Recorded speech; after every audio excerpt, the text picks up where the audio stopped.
저 바다보다도 더 넓고 저 산과 하늘보다 더 높은 주님의 은혜가 이곳에 가득해. 살아계신 주 나의 하나님, 언제나 넘치는 주의 사랑으로 내 안에 가득히 넘쳐 흐르네. 내게 강 같은 평화, 내게 강 같은 평화, 내게 강 같은 평화가 넘치네. 내게 강 같은 평화, 내게 강 같은 평화, 내게 강 같은 평화가 넘치네. 저 바다보다 더 넓고 저 산과 하늘보다 더 높은 주님의 은혜가 이곳에 가득해. 살아계신 주 나의 하나님, 언제나 넘치는 주의 사랑으로 내 안에 가득히 넘쳐 흐르네. 내게 강 같은 평화, 내게 강 같은 평화, 내게 강 같은 평화가 넘치네. 내게 강 같은 평화, 내게 강 같은 평화, 내게 강 같은 평화가 내게 강 같은, 내게 강 같은 평화, 내게 강 같은 평화, 내게 강 같은 평화가 넘치네. 내게 강 같은 평화, 내게 강 같은 평화, 내게 강 같은 평화가 우리 다시 한번 저 바다보다 더 넓고 저 산과 하늘보다 더 높은 주님의 은혜가 이곳에 가득해. 살아계신 주 나의 하나님, 언제나 넘치는 주의 사랑으로 내 안에 가득히 넘쳐 흐르네. 내게 강 같은 평화, 내게 강 같은 평화, 내게 강 같은 평화가 넘치네. 내게 강 같은 평화, 내게 강 같은 평화, 내게 강 같은 평화가 넘치네. 주 하나님, 독생자 예수 날 위하여 오시었네. 내 모든 죄 용서하시고 죽음에서 부활하신 나의 구세주, 살아계신 주 나의 참된 소망, 걱정 근심 전혀 없네. 사랑의 주네 갈 길 인도하리. 내 모든 삶의 기쁨 늘 충만하네. 주 안에서 거듭난 생명 도우시는 주의 사랑, 참 기쁨과 확신 가지고 예수님을 도우심을 믿으며 살리. 살아계신 주 나의 참된 소망 걱정 근심 전혀 없네. 사랑의 주네 갈 길 인도하니 내 모든 삶의 기쁨 늘 충만하네. 그 언젠가 주뵐 때까지 하지 주를 위해 싸우리라. 승리의 길 멀고 험해도 주님께서 나의 앞길 지켜주시리. 살아계신 주 나의 참된 소망 걱정 근심 전혀 없네. 사랑의 주네 갈 길 인도하니 내 모든 삶의 기쁨 늘 충만. 우리 다시 한번 주 하나님 독생자 예수 날 위하여 오시었네. 내 모든 죄 용서하시고 죽음에서 부활하신 나의 구세주. 우리 고백합니다. 살아계신 주 나의 참된 소망 걱정 근심 전혀 없네. 사랑의 주네 갈 길 인도하니 내 모든 삶의 기쁨 늘 충만하네. 주 안에서 거듭난 생명 도우시는 주의 사랑 참 기쁨과 확신 가지고 예수님의 도우심을 믿으며 살리. 고백합니다. 살아계신 주 나의 참된 소망 걱정 근심 전혀 없네. 사랑의 주네 갈 길 인도하니 내 모든 삶의 기쁨 늘 충만하네. 그 언젠가 주뵐 때까지 주를 위해 싸우리라. 승리의 길 멀고 험해도 주님께서 나의 앞길 지켜주시리. 고백합니다. 살아계신 주 나의 참된 소망 걱정 근심 전혀 없네. 사랑의 주네 갈 길 인도하니 내 모든 삶의 기쁨 늘 충만하네.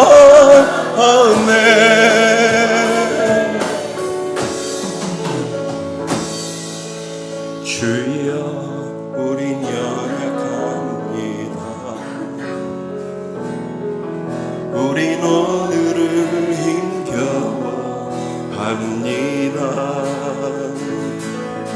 주 뜻 이루며 살기에 부족합니다.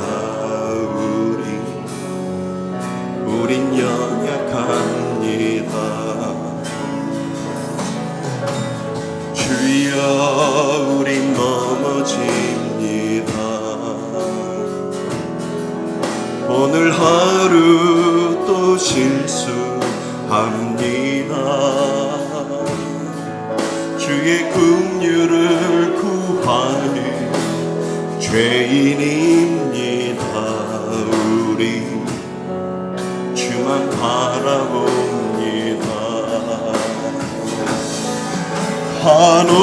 한없는 주님의 은혜 온 세상 위에 넘칩니다. 가릴 수 없는 주의 온 땅 위에 충만합니다.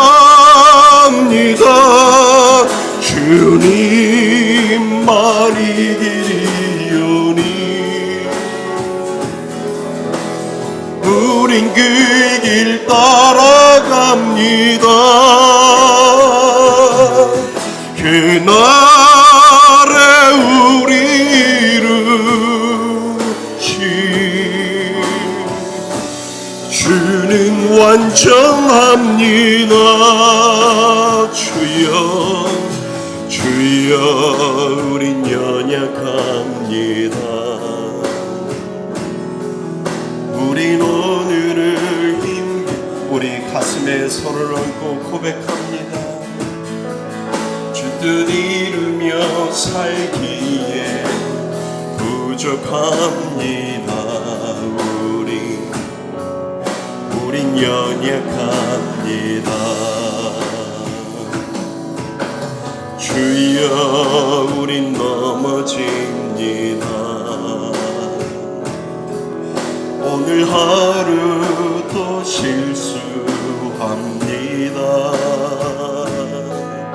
그의 긍휼을 구하는 죄인입니다. 우리 주만 바라봅니다. 고백합니다. 한없는 주님의 은혜 온 세상 위에 넘칩니다. 가릴 수 없는 주의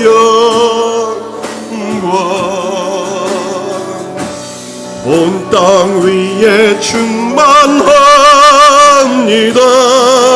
주님만 이기리오니 우린 그 길 따라갑니다. 그날에 우리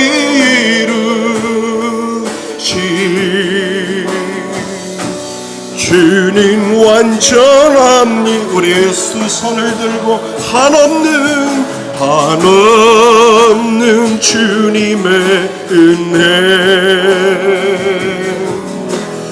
온 세상 위에 넘칩니다. 가릴 수 없는 주 영광 온 땅 위에 충만합니다. 주님만 이기리오니 우린 그 길 따라갑니다. 그날에 우리 이루신 주는 완전합니다.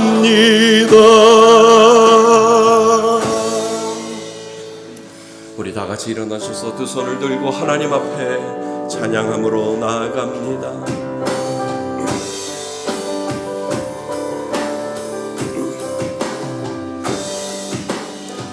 지존하신 주님 이름 앞에 모두 무릎 꿇고 다 경배 하신 주님 보좌 앞에 엎드려 절하세.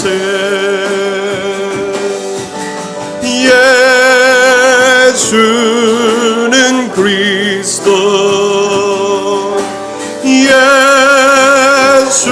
예수는 주,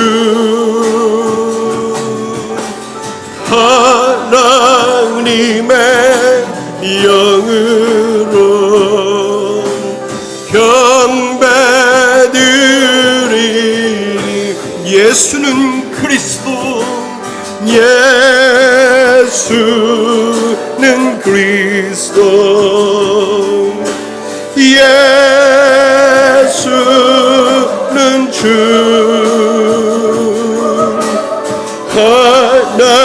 하나님의 영으로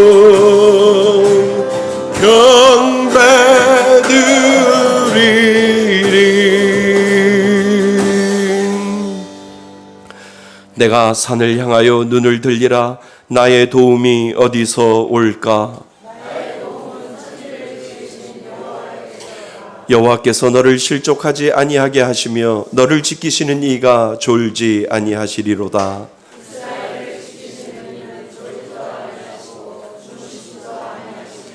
여호와는 너를 지키시는 이시라. 여호와께서 내 오른쪽에서 내 그늘이 되시나니.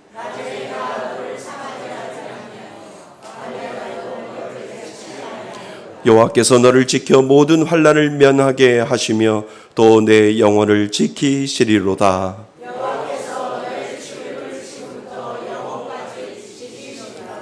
아멘. 한 주간을 뒤돌아보며 참회의 기도를 하나님 앞에 올려드립니다.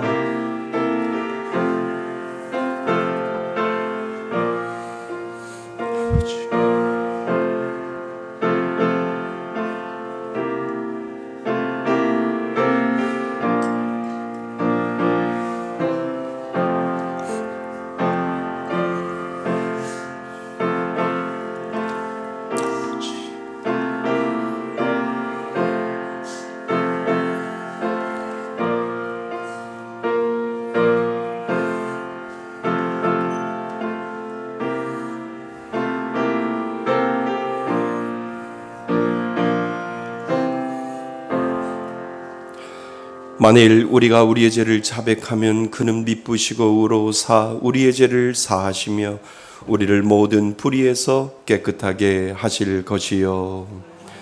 나는 전능하신 아버지 하나님 천지의 창조주를 믿습니다.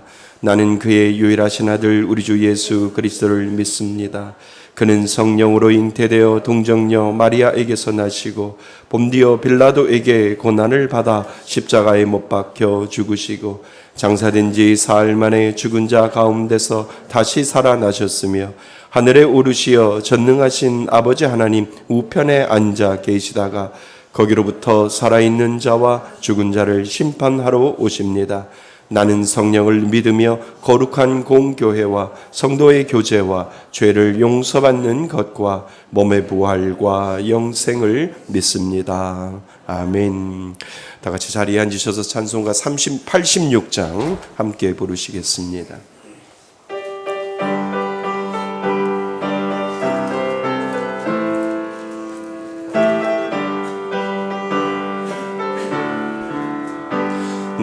내가 늘 의지하는 예수 나의 상처 입은 심령은 불쌍하게 여기사 위로하여 주시니 미쁘신 나의 좋은 친구 내가 의지하는 예수 나의 사모하는 친구 나의 기도 들으사 응답하여 주시니 미쁘신 나의 좋은 친구 주의 손 의지하고 살 때 나를 예할 자가 없도다 주님 나의 마음을 크게 위로하시니 미쁘신 나의 좋은 친구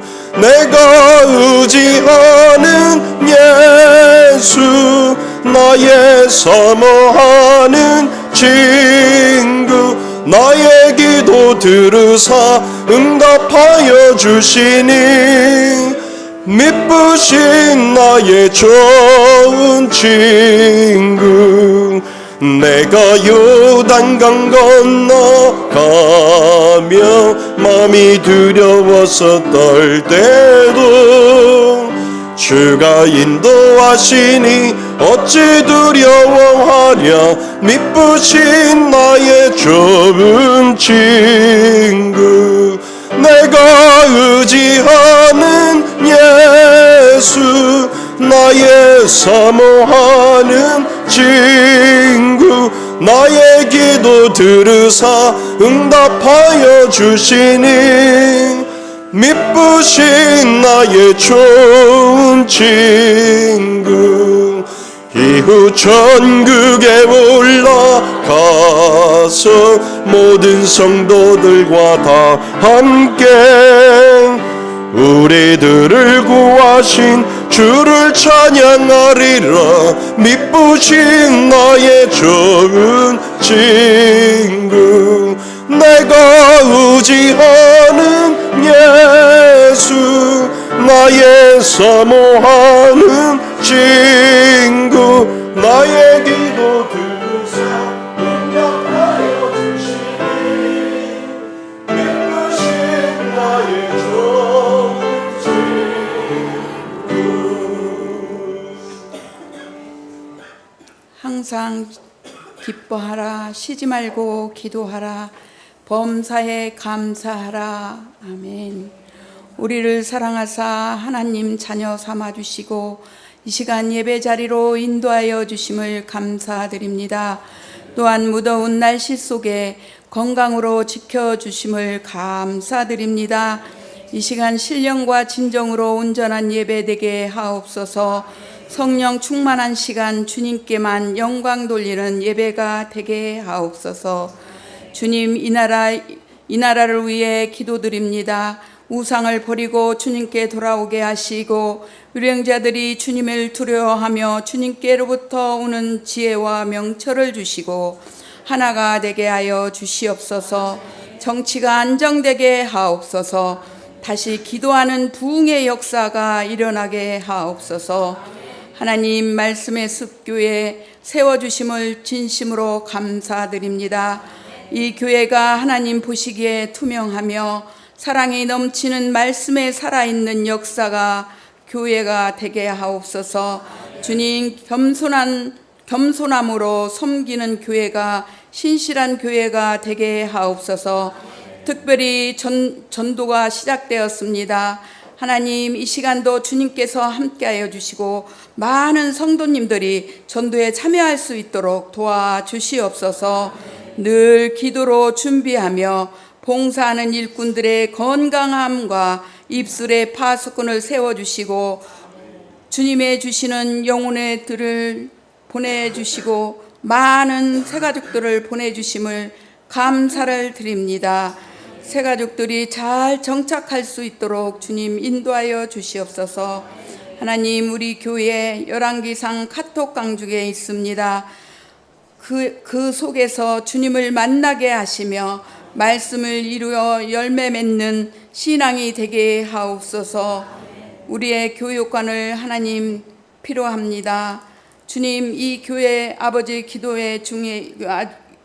중에 있습니다. 속히 이루어 주시옵소서. 6번째 선교사를 기도 중에 있습니다. 하나님 도와주시옵소서. 백제 이불을 구제로 흘러보낼 때 그 일에 하나님께서 도와주실 줄 믿습니다. 성도의 40가정을 채워주옵소서. 주님 도와주시기를 간절히 기도합니다. 미자립교회 10호까지 강당 고쳐주실 때 우리 교회가 놀라운 역사의 부흥의 역사가 있기를 소망합니다. 하나님 재정도 또한 넉넉히 채워주시옵소서. 우리 말씀의 숲 교회가 여러 가지 기도 중에 기도하고 제목들을 하나님 때에 이른 비와 늦은 비로 응답하여 소망합니다. 주시길 소망합니다. 하나님, 이 시간 목사님 말씀을 들고 단위에 세우셨사오니 피곤치 않고 독수리와 날갯짐같이 강건하게 하시며 성령으로 충만하여 전하시는 말씀을 듣는 우리에게 마음의 귀가 열리고, 아버지 주님께서 하나님 주시는 하나님의 눈으로 하나님, 우리가 하나님을 바라보게 하여 주시고 마음의 귀가 열리게 하여 주시고, 아버지 주의 하나님의 눈으로 바라보는 놀라운 역사가 있게 하여 주시고, 하나님 듣는 저희들에게 열매 맺는 귀한 시간이 될 수 있도록 도와주시옵소서. 하나님, 성가로 찬양하는 찬양을 기쁘게 받아주시고 하나님 영광 받으시고 우리 모두 예수의 힘으로 일어서게 하옵소서. 예수님 이름으로 기도드려 싸움나이다. 아멘.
약성경 창세기 29장입니다. 29장 31절로 35절까지 말씀 보겠습니다.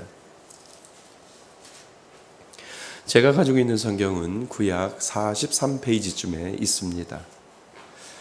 우리 다 찾으셨으면 한 절씩 교독하시고요. 마지막 절 한 목소리로 합독합니다. 여호와께서 레아가 사랑받지 못함을 보시고 그의 태를 여셨으나 라헬은 자녀가 없었더라.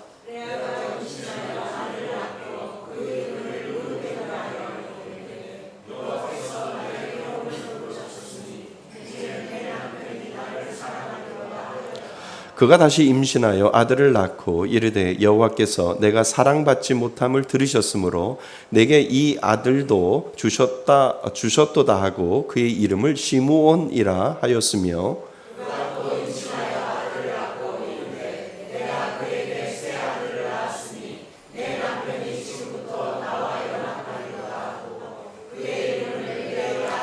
함께 읽겠습니다. 그가 또 임신하여 아들을 낳고 이르되 내가 이제는 여호와를 찬송하리로다 하고 이로 말미암아 그가 그의 이름을 유다라 하였고 그의 출산이 멈추었더라. 아멘. 할렐루야. 예, 우리 지난 시간에요. 말씀의 제목이 뜻대로 되지 않을 때 우리는 무엇을 배운다고요? 겸손을 배웁니다. 내 뜻대로 안 될 때 하나님이 그 가운데 계시고 그것을 통해서 우리는 겸손을 배우게 됩니다. 창세기 29장 25절 말씀입니다. 자, 준비되셨으면 우리 함께 읽고 암송하겠습니다. 준비 시작. 어찌하여 내게 이같이 행하셨나이까? 내가 라헬을 위하여 외삼촌을 섬기지 아니하였나이까? 외삼촌이 나를 속이심은 어찌 됨이니까? 창세기 29장 25절 말씀. 아멘. 고맙습니다. 예. 우리는 계속해서 창세기의 숲을 통해서 하나님이 우리들에게 보여주시는고자 하는 은혜를 찾고자 합니다. 벌써 창세기가 67번째입니다. 예, 우리 말씀의 제목을 같이 한번 읽어볼까요? 오늘 준비 시작. 하나님만이 나의 소망임을 깨달아 갑니다. 아멘. 맞아요? 네, 살다 보면 이런 것 저런 것 다 보아도 하나님이 나의 유일한 소망이다. 이런 것들을 우리가 깨달으면서 살아가지요. 예, 다시 한번요. 큰 소리로 한번 고백하셔요. 하나님이 기뻐 받으시는 그 고백을 아마 이 제목을 가지고 한번 여러분 하나님 앞에 고백해 보세요. 준비 시작. 하나님만이 나의 소망임을 깨달아 갑니다. 아멘. 예. 하나님만이 나의 소망임을 깨달아 갑니다. 이것이 우리들의 마지막 고백이 되어지는 거고요. 하나님, 변치 않으시는 하나님, 항상 그 자리에 계시는 하나님, 그리고 나를 지켜주시는 하나님, 그것이 우리들의 소망이 되는 줄 믿습니다. 예, 그래서 하나님만이 나의 소망임을 오늘도 우리는 깨달아 갑니다. 이 믿음의 은혜가 여러분 가운데 있기를 주님의 이름으로 축원드립니다. 예, 어떤 분이요, 하나님께서는 왜 우리에게 그림자를 주셨을까? 우린 대충 알지요. 그림자를 주신 이유를요. 그래서 이 단순한 질문에 스스로 생각을 했다고 이야기를 합니다. 잠시 묵상 가운데 하나님께서 마음의 감동을 주셨대요. 왜 우리 인간에게 하나님은 그림자를 주셨을까? 이런 생각을 하게 되지요. 그랬더니 하나님이 마음속에 그런 감동을 주는 거예요. 그림자는 바로 너의 죄다. 네가 잊어버릴까 봐 내가 네 옆에 붙여 놓았는데 죄를 깨닫게 하려고 내가 그림자를 너에게 주었다라고 하는 그런 감동과 깨달음이 마음 가운데 있다는 거지요. 그 그림자를 보면서 너는 죄인임을 기억하는 것, 그것을 잊지 말아야 된다라고 하는 그런 감동을 잠시 묵상을 하면서 그림자를 생각하면서 그런 생각을 하게 되었다는 거죠. 몸에 붙어있는 그 시커먼 그림자, 그것은 바로 나의 죄를 기억하는 것이고, 빛 대신 예수님 앞에 설 때 우리가 죄인임을 깨달을 수밖에 없는 이유를 그 그림자를 통해서 알게 되지요. 그림자가 없으면은요, 인간이 아님지요. 누구나 다 그림자 있어요. 네. 목사님 저는 없는데요. 그러면은 여기 있으면 안 돼요. 네, 누구나 다 그림자가 있어요. 그런데 그 그림자를 통해서 그냥 우리가 무심코 지나갈 수도 있는데 그 그림자를 통해서 깨닫는 거죠. 하나님이 왜 많고 많은 것 중에 사람에게 그림자라고 하는 것을 주셨을까? 우리가 잊지 말고 살아가라고 하는데 늘 우리 안에 죄가 따라다니고 우리는 언제나 죄를 지을 수 있는 그런 시커먼 그림자가 늘 우리들 가운데 있다라고 하는 것을 우리는 깨닫게 되는 거죠. 좀 더 그 그림자를 묵상해 보았대요. 그리고 더 깨닫게 되는 것은 날이 어두워지고 밤이 오면 사람들이 죄인임을 깨닫지 못하는 이유를 조금은 알겠다라고 이야기를 하는 거죠. 왜냐하면 밤만 되면 죄를 더 짓는 이유가 무엇이냐면 그 그림자가 밤에는 보이지 않기 때문에 밤에는 더 낮보다 더 죄를 지을 수 있는 가능성이 더 높지 않겠는가라고 하는 것을 깨닫게 되는 거죠. 그리고 반대로 해가 가장 높이 떠 있을 때 그 그림자가 가장 짧대요. 해가 가장 높이 떠져 있을 때 그 그림자가 가장 짧은 것처럼 예수님께 더 가까이 가면 갈수록 우리의 죄는 예수님의 빛 때문에 우리들의 죄는 없어질 수 있다라고 하는 것을 깨닫게 되는 거지요. 그래서 그림자 같은 죄를 없애는 유일한 방법은 빛의 자녀가 되는 것밖에 없다라고 하는 것을 그 그림자를 통해서 많은 것들을 그분은 깨닫게 되었다라고 합니다. 여러분, 우리는 작은 사물에도 깨달음이 있어요. 그지요? 느끼고요, 그리고 경험하고요, 그리고 그것을 통해서 우리는 깨닫는 지혜를 하나님이 믿는 사람들에게 주셨거든요.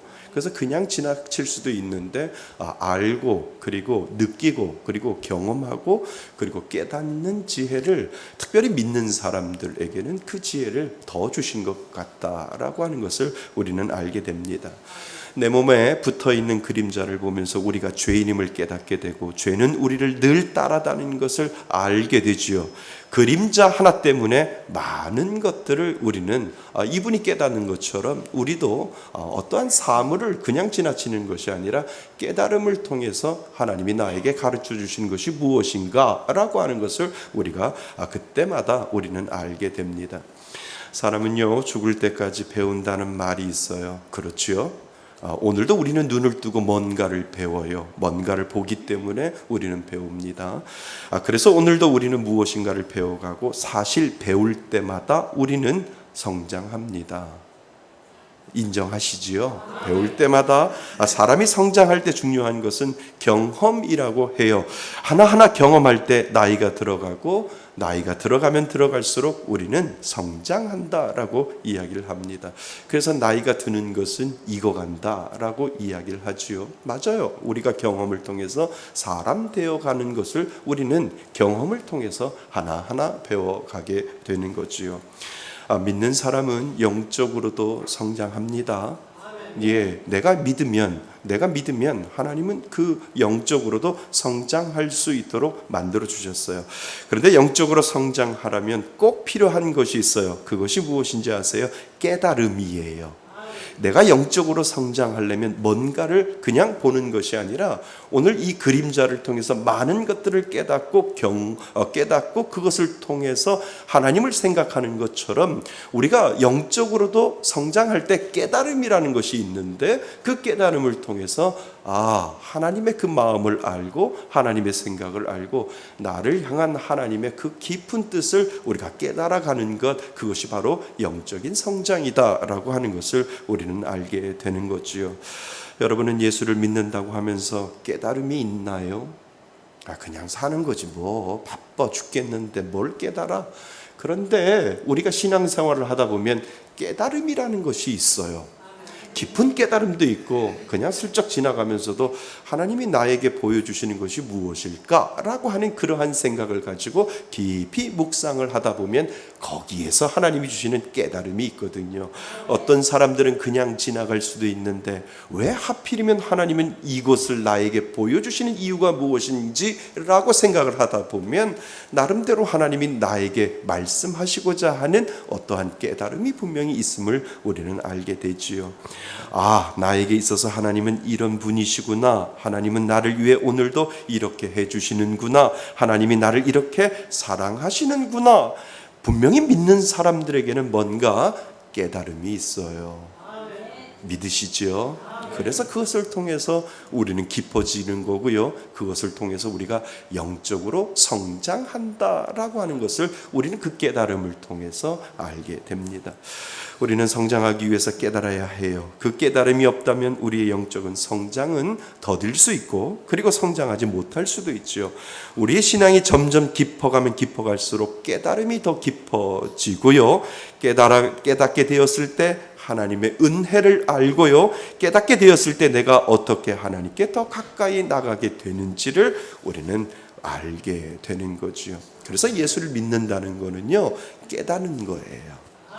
느끼는 거, 경험하고 아 그렇구나 라고 하는 것이 아니라 아 이거 하나님하고 나하고의 무슨 관계가 있을까 라고 생각을 하면서 깨달을 때 거기에서 오는 하나님의 번뜩이는 영적인 어떠한 것들을 우리들에게 가르쳐 주실 때 아 하나님의 은혜가 이거였구나 라고 하는 것을 우리는 알게 되지요. 그래서 우리는 보여주는 많은 관계나 보여주는 많은 사물이나 보여주는 많은 상황이나 현상들을 믿는 사람들은 그냥 지나치지 않는다는 거예요. 이 세상에 보여지는 것은 우연이 아니라니까요. 하나님이 나에게 꼭 필요하니까 보여주시고 꼭 필요하니까 하나님이 나에게 가르쳐 주시고 보여주시는 이유가 뭔가를 깨닫게 하기 위한 하나님의 계획 가운데 분명히 있음을 여러분 믿을 수 있기를 바랍니다. 저는 여러분이 영적인 깨달음에 목이 말랐으면 좋겠어요. 그것이 바로 하나님과 깊은 교제가 될 수 있고 하나님과 깊은 질문일 수도 있기 때문이지요. 그래서 영적으로 깨닫게 되면 나의 부족함을 회개하게 되고요. 그리고 하나님 앞에 결단하게 되고요. 아, 하나님이 나에게 이것을 깨닫게 하시는구나 라고 하면서 회개할 건 회개하고 결단할 건 결단하고 하나님 앞에 하나님을 붙들어서 하나님을 붙잡아야 되겠다라고 할 때 그 마음의 그 깨달음이 우리들의 삶 가운데 실천으로 드러나게 된다라고 하는 거지요. 여러분들은 얼마나 깨닫고 있는지요? 오늘 이 질문을 마음속에 정말 가다듬으셔야 된다는 거예요. 오늘 본문의 야곱은요, 자기가 사랑하는 여자 라헬을 얻기 위하여 몇 년을 일했어요? 7년을 세월을 보냈어요. 사랑하는 여인 라헬을 얻기 위해 7년 동안 종처럼 일했어요. 그런데 첫날 밤 지나고 나서 눈을 떠보니 곁에 누가 누워 있어요? 레아가 누워 있었지요.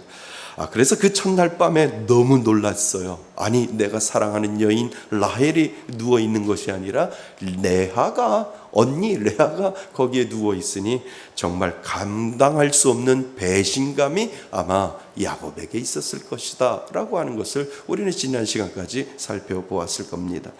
이 외삼촌한테 가서 따지잖아요. 외삼촌이 라반에게 말해요. 뭐라고 말하는 줄 아세요? 언니보다 동생을 먼저 시집 보내는 이 고장의 풍습은 없다 이렇게 이야기를 하지요. 그래서 언니를 먼저 들여보냈다고 그제야 말하는 외삼촌 라반은 다분히 계산적이고요, 그리고 다분히 계획적이고 속임수가 분명한 것을 그때야 야곱은 알게 되는 겁니다. 그래서 7일 동안 기다렸다가 라헬을 아내로 맞이하라고 이야기를 하고, 그리고 그 라헬을 위해 7년 동안 더 일하라고 말을 해요. 한마디로 1+1 가져가라 라고 그 외삼촌 라반이 그렇게 이야기를 하고 있는 겁니다.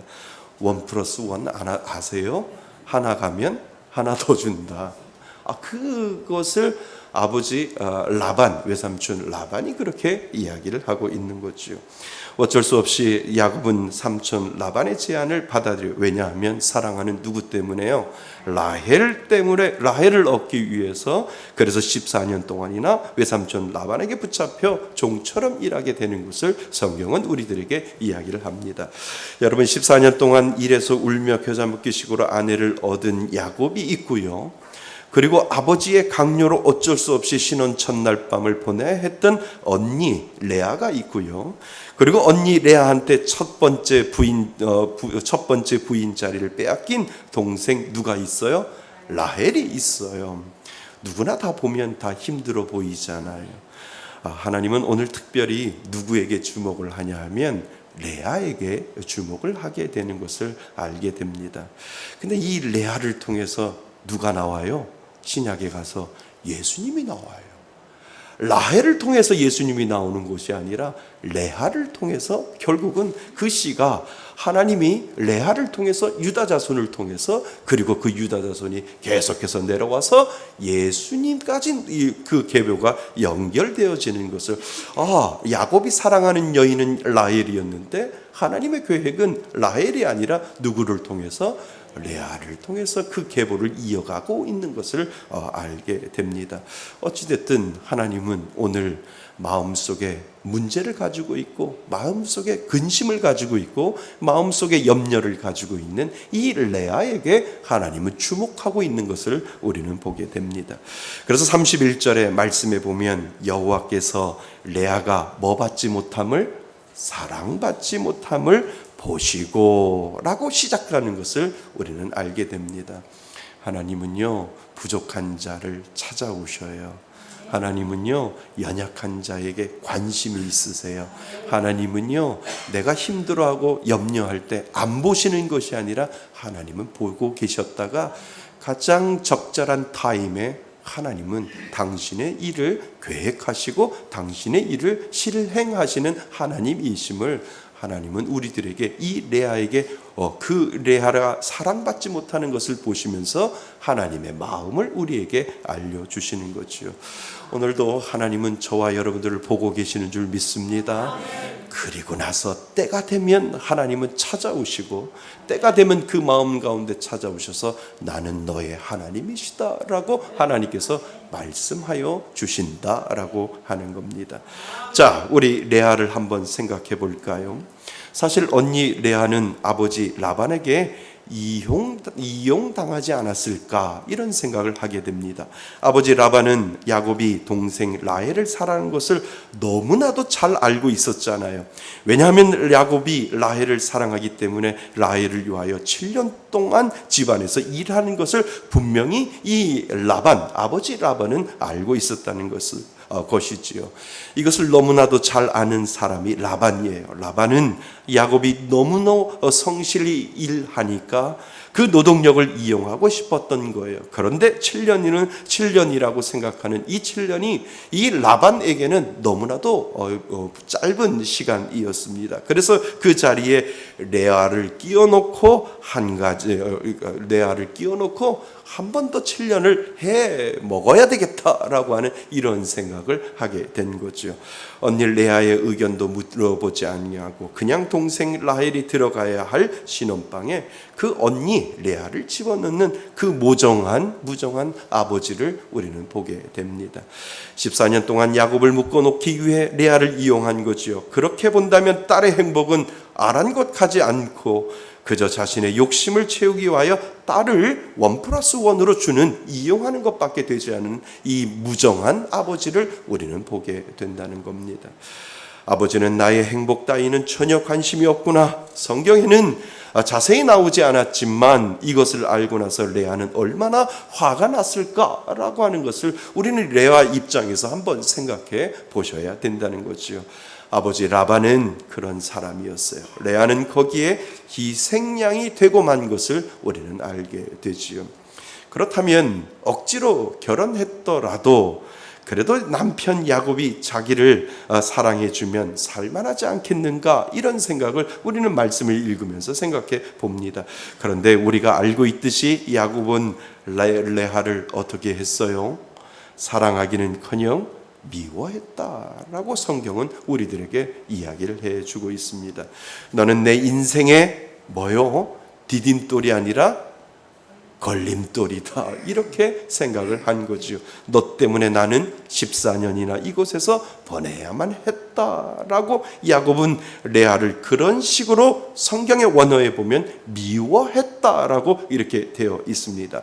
그러니까 아버지에게 이용당하고 남편에게 사랑받지 못하고 가슴 아파하며 눈물 흘리는 레아의 심정을 우리가 알 수 있는데, 그 레아에게 누가 찾아옵니까? 하나님이 찾아오셔서 위로해 주시는 그 하나님의 모습을 우리는 생각해 보셔야 됩니다.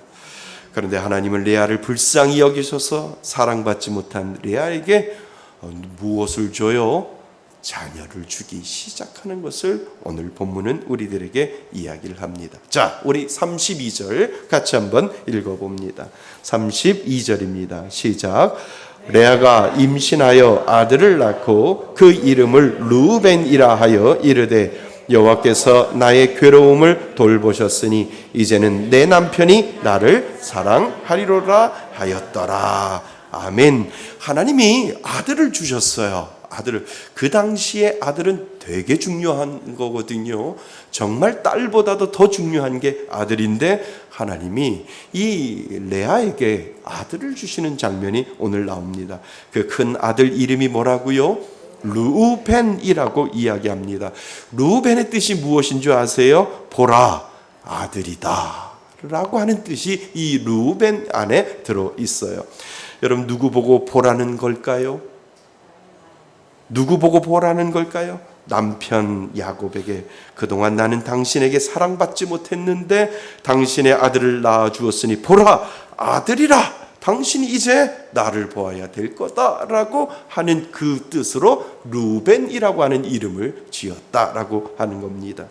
야곱, 제가 당신의 아들을 낳았어요. 이제 라헬만 사랑하지 말고 누구도 봐달라고요? 레아, 나도 좀 봐달라고 하는 그러한 의미로서 르우벤이라고 하는 이름을 짓게 되었다라고 하는 거지요. 그러나 과연 야곱의 사랑이 레아를 향했을까? 우리는 33절을 같이 읽어보면 그 사랑이 야곱의 사랑이 레아에게 흘러가지 않았음을 우리는 알게 됩니다. 33절도 같이 읽어볼까요? 시작. 그가 다시 임신하여 아들을 낳고 이르되 여호와께서 내가 사랑받지 못함을 들으셨으므로 내가 이 아들도 주셨다 하고 그의 이름을 시므온이라 하였더라. 아멘. 둘째, 이름의 뜻을 보면 아직 야곱에게 사랑받지 못하고 있음을 우리는 짐작해 볼 수 있지요. 둘째 이름이 뭐예요? 시므온인데 이 시므온의 뜻이 바로 내가 사랑받지 못함을 뭐 하셨다고요? 들으셨다라고 해서 그 이름을 시므온이라고 하는 이름을 짓게 되는 것을 알게 되면서, 야, 둘째 아들을 낳았는데도 야곱의 마음이 변치 아니하고 누구에게만 향하고 있고요, 라헬에게만 향하고 있음을 우리는 짐작해 볼 수 있다라고 하는 겁니다. 그리고 또 아이를 낳아요. 33절에 보면 셋째 아들 이름이 뭐라고요? 레위라고 되어 있습니다. 근데 이 레위의 뜻이 무엇인 줄 아세요? 더 강력한 뜻의 이름을 이 셋째 아들에게 지금 레아가 이름을 짓고 있는 것을 보게 되는 겁니다. 이제야 아들 셋째를 낳았으니 남편의 몸만 내게 오는 것이 아니라 마음까지도 온전히 내게 연합하겠지라고 하는 그 의미로 레위라고 하는 이름을 짓게 되는 것을 알게 됩니다. 그러니까 이 레위라고 하는 이름의 뜻은 연합이라고 하는 거예요. 남편 야곱이 나에게 몸만 온 것이 아니라 아들만 낳아준 것이 아니라 이제 라헬 마음속에 있는 그 라헬 마음속에서 빼앗아서 이 야곱이 이제 내 마음 가운데 연합되겠지, 몸도 마음도 나에게 연합되겠지라고 하는 그 의미로 레위라고 하는 이름을 붙이게 되는 것을 보게 되는 겁니다. 그러나 그 기대도 헛된 기대가 되고 말았지요. 오죽했으면 셋째를 낳았는데도 이 야곱의 마음은 편치 않게 되는 것을 우리는 보게 됩니다. 여러분, 지금 이 레아의 시선이 누구에게만 고정되어 있나요? 야곱에게만 지금 고정되어 있어요. 그녀는 일편단심 야곱을 향하고 있어요. 큰아들을 낳았을 때 보라, 아들이라고 했지만 보지도 않고, 둘째를 낳았으면 좀 봐주려나 했지만 여전히 사랑받지 못하는 레아, 그리고 셋째를 낳아도 소용이 없다라고 하는 것을 이 레아는 셋째까지 낳으면서도 이 마음 가운데 고정되어 있던 이 마음이 이 야곱에만 고정되어 있는 것을 우리는 보게 됩니다. 그러니까 레아는 여전히 남편 야곱에게만 시선이 고정되어 있는 것을 우리는 보게 됩니다. 여러분, 지금 사실 그녀를 불쌍히 여기시고 태를 열어주신 분은 누구세요? 하나님이시잖아요. 그러니까 태를 열어주고 그리고 아이를 낳을 수 있도록 첫째, 둘째, 셋째를 그리고 낳을 수 있도록 하여 주신 분은 야곱이 아니고 하나님이시잖아요. 그러면 하나님을 보아야 하지 않나요? 그러니까 야곱에게만 집중되어 있고 야곱에게만 시선이 고정되어 있는 것이 아니라 나에게 자녀를 주신 그 하나님, 나의 서러움과 나의 문제와 나의 염려와 나의 근심 가운데 그래도 하나님의 아들을 주셔서 그래도 위로받게 하신 이는 하나님이시니까 때로는 우리들의 생각 속에서 그 시선이 문제를 바라보는 것이 아니라 시선이 누구를 바라봐야 해요?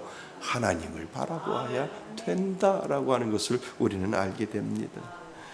나의 이 절망 가운데도 나를 긍휼히 여기시고 태의 문을 열어주신 하나님을 찬양하고 남편에게 고정되었던 시선이 사실 하나님께로 고정되어야 함을 우리는 알게 된다는 겁니다.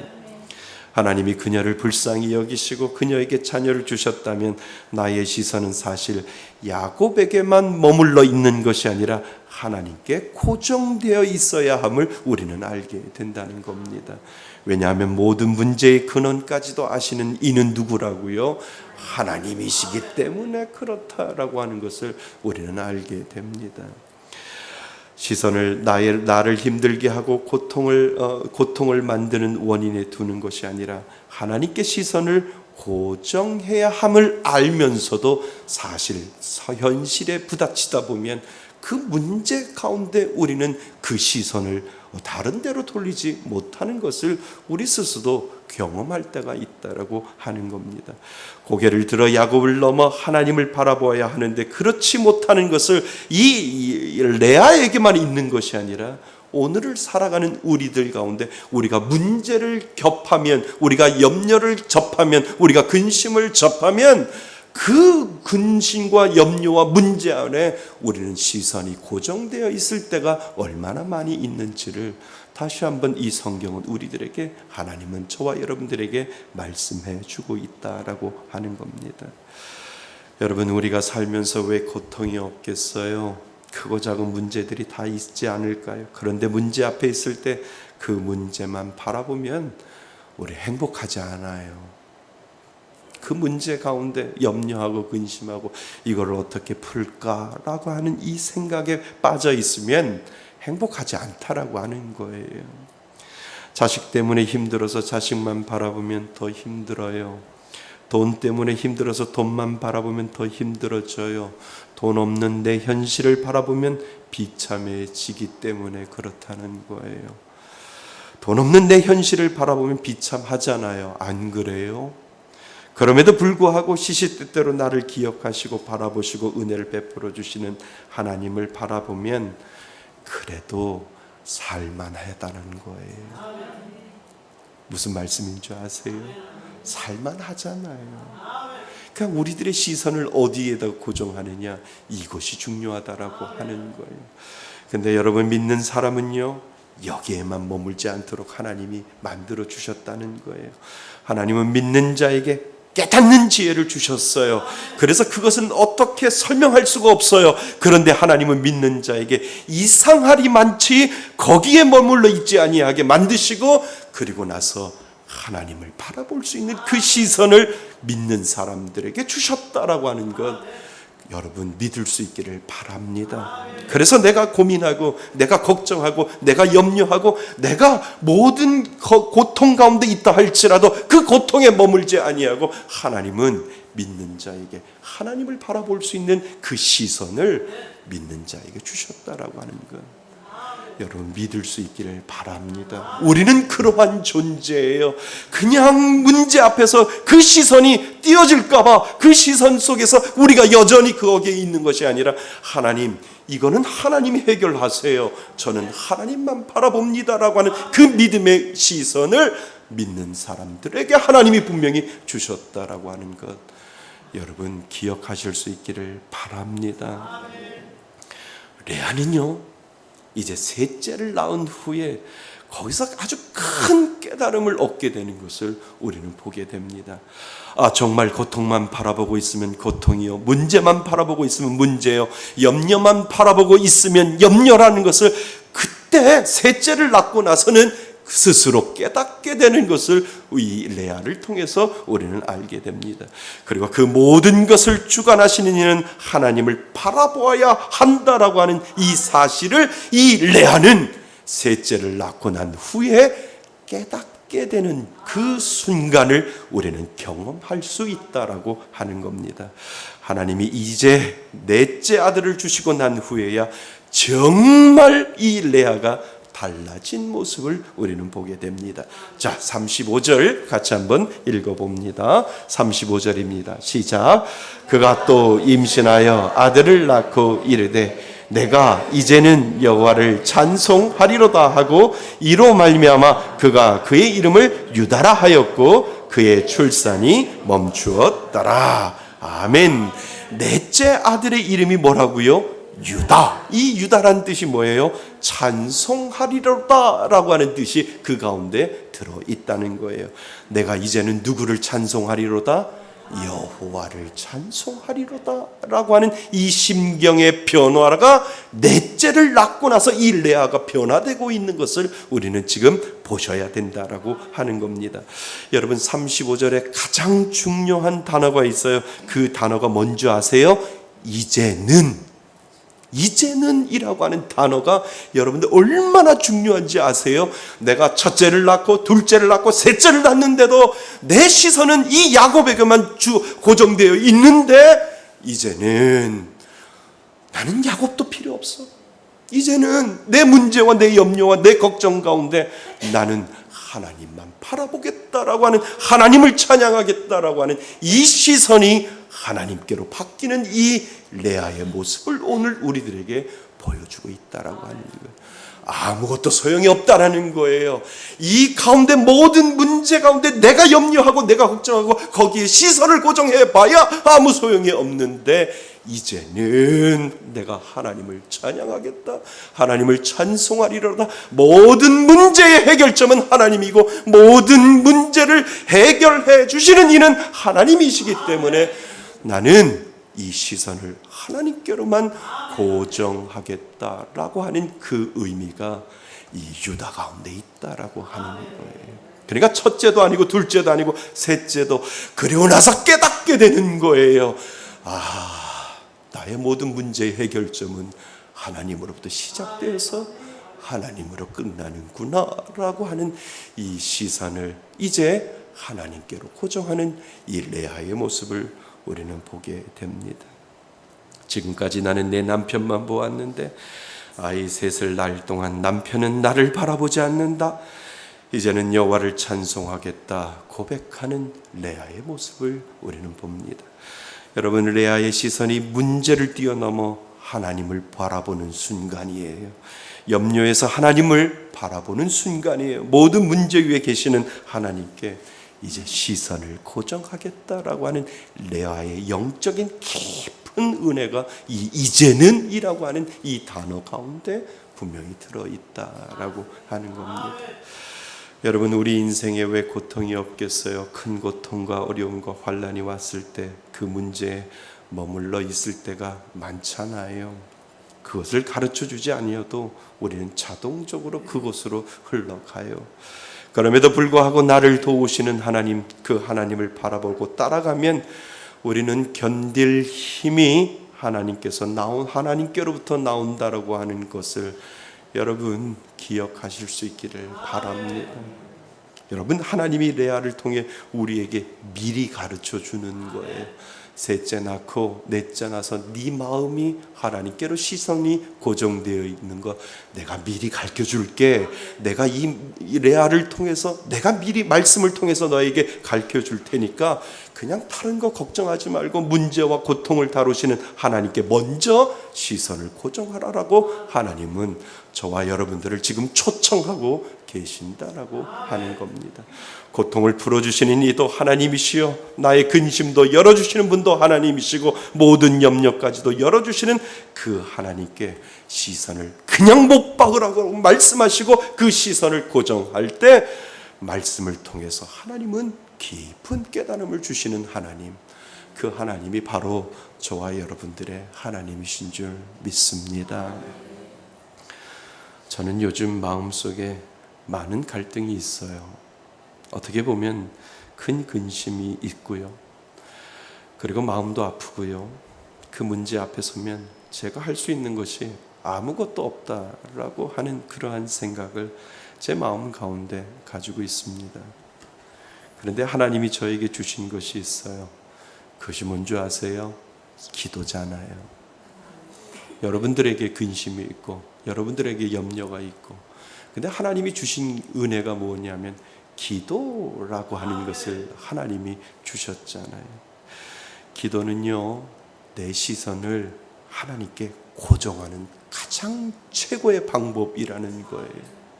내가 염려 앞에, 내가 근심 앞에, 내가 고통 가운데 내가 거기에 시선을 집중할 때 하나님은 저와 여러분들에게 주신 은혜가 기도라고 하는 것을 하나님이 주셨어요. 그러니까 그 기도를 통해서 나의 고정이 고통 가운데 머무는 것이 아니라, 근심 가운데 머무는 것이 아니라, 기도를 통해서 나의 시선을 누구에게? 하나님 앞에 고정할 수 있는 그 방법을 하나님은 믿는 사람들에게 다 주셨다라고 하는 거예요. 그 문제 해결을 위해 문제에 시선을 두는 것이 아니라 그 문제를 해결하기 위해 시선을 하나님께 맞추는 거지요. 그리고 나서 하나님, 제 마음이 아파요. 하나님 어떻게 좀 해주세요. 하나님 해결해 주세요. 이 모든 고백이 무엇이냐면 하나님 앞에 나의 시선을 고정하는 방법 중에 하나임을 우리들에게 지금 가르쳐 주고 있습니다. 사랑하는 성도 여러분, 기도로 하나님 앞에 여러분들의 문제를 고정하세요. 그 시선을 하나님 앞에 떨어뜨리지 마세요. 모든 문제의 해결점은 하나님으로부터 시작된다라고 하는 것을 여러분 믿을 수 있기를 바랍니다. 그래서 하나님만이 나의 소망임을 깨닫게 되는 거예요. 우리가 잘하면 잘할수록, 영적으로 성장하면 성장할수록 결론은 하나님이 나의 소망임을 우리는 알게 되는 거예요. 하나님 맞아요. 하나님, 나의 소망은 하나님밖에 없어요. 하나님, 문제 앞에 섰을 때, 염려 앞에 섰을 때 그 문제를 묵상하는 것이 아니라, 그 염려를 묵상하는 것이 아니라, 하나님, 나의 시선은 하나님께로만 고정하겠습니다 라고 하는 이 믿음의 고백을 하나님 앞에 올려드릴 때, 하나님은 저와 여러분들을 돌보시는 하나님, 지키시는 하나님, 그리고 우리들의 염려 가운데 하나님의 은혜를 베풀어 주시는 하나님, 그 하나님이 저와 여러분들의 하나님이신 줄 믿습니다. 사랑하는 성도 여러분, 여러분은 얼마나 하나님께 시선을 고정하나요? 하나님은 깨닫는 지혜를 주셔요. 그리고 우리는 깨달을 때마다 우리는 영적으로 성숙해지는 거지요. 모든 문제의 해결은 하나님께로부터 나온다라고 하는 그 사실을 여러분 기억하실 수 있기를 바랍니다. 그래서 하나님 앞에 결단하세요. 하나님, 나의 시선은 하나님 앞에 못 받겠습니다. 나의 시선은 하나님 앞에 내 모든 것들을 못 박아 놓겠습니다. 하나님, 염려가 오고 근심이 오고 걱정이 오도 그거는 그 밑에 있는 것이고, 하나님 앞에 나의 시선은 움직이지 아니하고 하나님 앞에만 고정하겠습니다 라고 하는 이 믿음의 고백을 하나님 앞에 올려드릴 수 있기를 바랍니다. 그러면요, 하나님이 해결해 주세요. 이 땅에 맞는 모든 문제를 하나님이 내려다보시고 하나님이 해결해 주신다라고 하는 이 사실을 여러분 기억하실 수 있기를 바랍니다. 믿는 사람들에게 주신 이 지혜를 바라보며 하나님 깨닫는 은혜를 가지고 오늘도 하나님만 바라보겠습니다. 나의 시선을 하나님 앞에 고정하겠습니다. 이 믿음의 고백을 하나님 앞에 올려드릴 수 있기를 바랍니다. 그 은혜로 한 주간도 승리하시는 저와 여러분이 되시기를 주님의 이름으로 축원드립니다. 아멘. 우리 다 같이 일어나셔서 우리 시선이라고 하는 이 결단의 찬양을 하나님 앞에 올려드립니다. 내게로부터 눈을 들어 주를 보기 시작할 때 주의 일을 보겠네. 내 작은 마음 돌이키사 하늘의 꿈 꾸게 하네. 주님을 볼 때 모든 시선을 주님께 드리고 살아계신 하나님을 느낄 때 내 삶은 주의 역사가 되고 하나님이 일하기 시작하네. 성령이 나를 변화시켜 모든 두려움 사라질 때 주의 일을 보겠네. 황폐한 땅 한가운데서 주님 마음 알게 되리.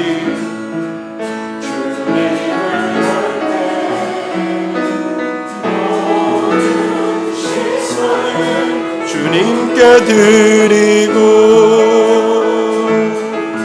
전능하신 하나님을 느낄 때 세상은 주의 나라가 되고 하나님이 일하기 시작한 모든 시선을 주님께 드리고 전능하신 하나님을 느낄 때 세상은 주의 나라가 되고 하나님이 일하기 시작하네. 오늘 주신 말씀을 가지고 우리 잠시 하나님 앞에 기도할까요? 여러분들의 시선은 지금 어디에 있습니까? 문제 안에 있습니까? 염려 안에 있습니까? 고통 가운데 있습니까? 하나님, 그 염려를 다루시는 하나님, 그 문제를 다루시는 하나님, 그 근심을 다루시는 그 하나님 앞에 우리들의 시선은 오늘도 고정해야 합니다. 하나님, 레아를 통해서 우리에게 가르쳐 주시는 것, 시간 낭비하지 말고 오로지 하나님만을 바라보며 너의 시선을 나에게만 집중하라라고 하나님은 오늘 우리들에게 초청하고 계십니다. 하나님, 내가 힘들어도 하나님만 바라보겠습니다. 나의 시선은 하나님께로만 있습니다. 이 믿음의 고백을 하나님 앞에 올려드릴 수 있기를 바랍니다. 우리 오늘 주신 말씀을 가지고 우리 잠시 하나님 앞에 결단의 기도를 올려드립니다. 하나님 아버지, 그렇습니다. 우리의 시선이 때로는 문제 앞에 서 있을 때가 얼마나 많이 있는지요. 고통 가운데 있을 때가 얼마나 많이 있는지요. 염려 가운데 있을 때가 얼마나 많이 있는지요. 오늘 레아를 통하여 하나님은 말씀하십니다. 너의 시선이 나에게만 집중되어라고, 나에게만 고정되어라고. 모든 문제의 해결은 나로부터 시작되고 모든 염려의 해결은 나로부터 시작된다고 하나님께서 말씀하여 주셨던 것처럼 하나님, 오늘도 우리들의 시선을 하나님께로만 집중하게 하여 주시고 하나님만을 바라보며 믿음의 고정을 하나님 앞에 시선을 고정하며 나아가겠습니다. 아버지 하나님, 우리들의 마음을 긍휼히 여겨 주셔서 우리들의 염려를 책임져 주시고 우리들의 근심을 책임져 주시고 우리들의 문제 가운데 하나님은 은혜를 주시는 하나님임을 다시 한번 고백할 수 있도록 하나님 인도하여 주시니 감사드립니다. 믿음의 주여 온전케 하시는 오늘도 하나님만을 바라볼 수 있는 귀한 믿음의 자녀 될 수 있도록 도와주옵소서. 모든 시선을 주님께 드리고